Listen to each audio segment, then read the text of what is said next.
পঞ্চম ক্যাচ। দেশের ন্যাশনাল টিমের প্লেয়াররা খেলবেন। ও বল কিপারের দিকে, কিপার মনে হয় আজকে দিনের পঞ্চম ক্যাচ। ইতিমধ্যে ম্যাচের রেজাল্ট কিন্তু হয়ে গিয়েছে। ব্রাহ্মণবাড়িয়া চ্যালেঞ্জার্স জয়লাভ করেছেন লো স্কোরিং ফাইটিং ম্যাচে। 95 রানে অল আউট হলেন।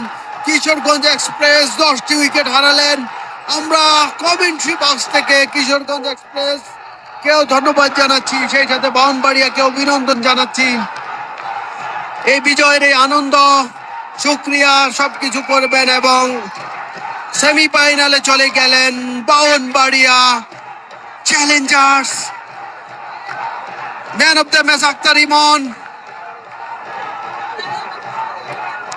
Man of the match Akhtar Emon.